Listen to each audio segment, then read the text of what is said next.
Hello viewers నమస్తే నేను మీ doctor Kavya fertility expert 49 hospitals Vizag branch.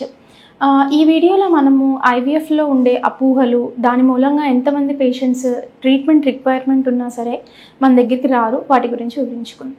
Test tube baby అనగానే చాలా అపోహలు ఉంటాయండి. దాంట్లో ఫస్ట్ అపోహ అది పెయిన్ఫుల్ ప్రొసీజర్ అని, చాలా ఇంజెక్షన్స్ పెయిన్ఫుల్గా ఉంటాయి అని చెప్పేసి అనుకుంటూ ఉంటారు.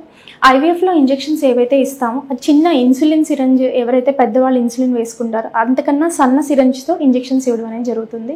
సో అది యాక్చువల్లీ పెయిన్ ఫ్రీగానే ఉంటుంది, కానీ ఎక్కువ పెయిన్ అనేది తెలియదు.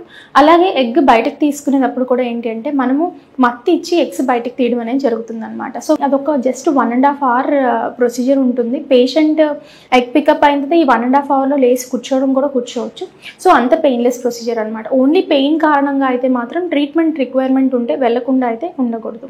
నెక్స్ట్ అపోహ, మనం డోనార్స్ అందరికీ యూజ్ చేస్తారా అని అడుగుతూ ఉంటారనమాట. డోనార్ స్పర్మ్, డోనార్ ఎగ్ అనేది యూజ్ చేయడం అనేది ఐవీఎఫ్లో పేషెంట్కి ఇన్ఫార్మ్ చేసిన తర్వాత, ఎవరికైతే వీరికణాలు అనేది శూన్యం ఉంటుందో, ఎవరికైతే ఎగ్ అనేది ఉండదో, లేదు జెనెటికల్ ప్రాబ్లమ్స్ అంటే వాళ్ళకి ఫ్యామిలీస్లో జెనెటికల్ ప్రాబ్లమ్స్ అనేవి పాస్ అవుతూ ఉంటాయో, వాళ్ళకి డోనార్ ఎగ్ కానీ డోనార్ స్పర్మ్ కానీ ఆప్షన్ అనేది ఇవ్వడం అనేది జరుగుతుంది.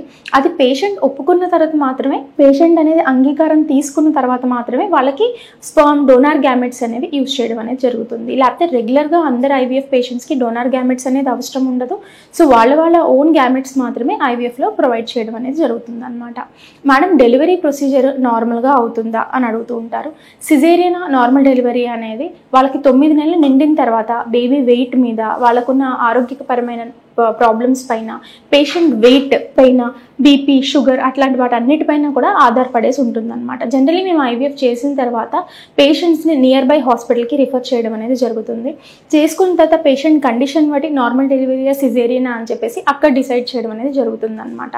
సో ఇది కూడా చాలా మందికి ఏంటంటే ఖచ్చితంగా సిజేరియన్ అవుతుంది అని అనుకుంటూ ఉంటారు. నెక్స్ట్, మనం కంప్లీట్ బెడ్ రెస్ట్ అవసరమా? కంప్లీట్ బెడ్ రెస్ట్ అనేది ఐవీఎఫ్లో రిక్వైర్మెంట్ అనేది ఉండదండి. మామూలుగా ఇంజెక్షన్ వేసుకుని వెళ్ళిపోవడం అనేది డే కేర్ ప్రొసీజర్. మార్నింగ్ రావడం, ఇంజెక్షన్స్ వేసుకుని వెళ్ళిపోతారు. ఎగ్ పికప్ అయిపోయిన తర్వాత కూడా రెస్ట్ ఏమీ అవసరం లేదు.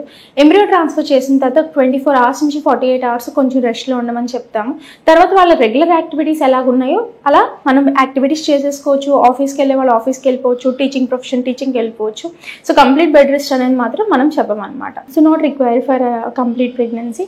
అండ్ ట్విన్ ప్రెగ్నెన్సీ వస్తుందా మేడం అందరికీ? జెండర్ అనేది డిటర్మైన్ చేస్తారు. కొంతమంది వచ్చి మా దగ్గరికి మేడం బాబు కావాలి అని స్పెసిఫిక్గా అడుగుతూ ఉంటారు.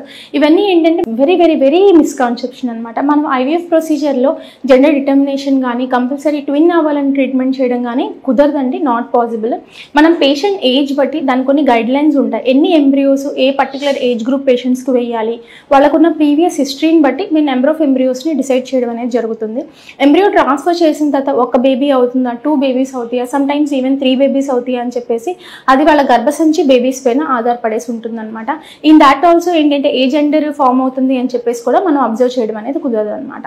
సో కంపల్సరీ ట్విన్నే అవుతుంది, ఐవీఎఫ్కి వచ్చిన వాళ్ళకి ట్విన్నే అవుతుంది అలాంటివి ఏమీ గ్యారంటీ లేవు. అలాగే జెండర్ కూడా పాప కానీ బాబు కానీ ఏదైనా సరే రావచ్చు అనమాట.